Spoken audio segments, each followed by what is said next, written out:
ایک پرسکون جنگل میں جہاں سونا نام کی ایک پری رہتی تھی، اس کی نرم و نازک پر جو صبح کے رنگوں میں چمکتی تھیں۔ سونا کا تجسس بے حد تھا، جس کی وجہ سے وہ اپنے جنگل کے ہر گوشے کا پتہ لگانا چاہتی تھی۔ ایک دن جب وہ جگنوؤں کی چمک کا پیچھا کر رہی تھی، اس نے ایک آبشار کے پیچھے چھپا ہوا ایک غار دیکھا، جس کا دروازہ پانی کے پردے کی وجہ سے چھپا ہوا تھا۔ اس کا دل خوشی سے دھڑکنے لگا اور بغیر کچھ سوچے سمجھے وہ غار میں داخل ہو گئی۔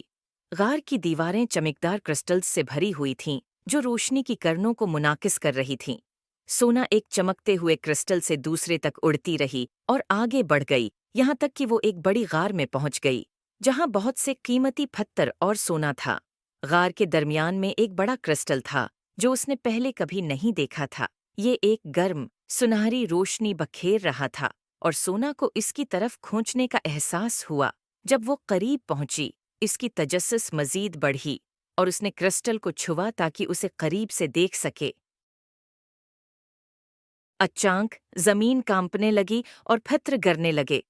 غار کا داخلی دروازہ غائب ہو گیا اور باہر نکلنے کے راستے چٹانوں سے بند ہو گئے۔ سونا ڈر کر ادھر اڑنے لگی، لیکن تمام راستے بند تھے۔ وہ پھنس چکی تھی۔ وہ بہت ڈر چکی تھی، لیکن اس نے اپنی ماں کی باتیں یاد کیں۔ مصیبت کے وقت اپنے دل کو رہنما بننے دو اور اندر کی روشنی تمہیں راستہ دکھائے گی۔ گہری سانس لیتے ہوئے سونا نے اپنی آنکھیں بند کیں اور کرسٹل کی سنہری روشنی پر توجہ مرکوز کی۔ جب اس نے توجہ دی تو اس کے اندر ایک جادو محسوس ہونے لگا۔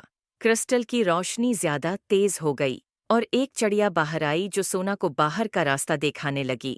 اورا سے سورج کی روشنی کی ایک کرن دکھائی دی۔ سونا کا دل امید سے بھر گیا۔ نئے عزم کے ساتھ وہ روشنی کی طرف اڑی اور غار سے باہر نکل آئی۔ تازہ ہوا کو گہرے سانس میں لیتے ہوئے سونا نے غار کے دروازے کی طرف دیکھا، جو اب اپنی اصل شکل میں واپس آ چکا تھا، آبشار کے پیچھے چھپا ہوا تھا۔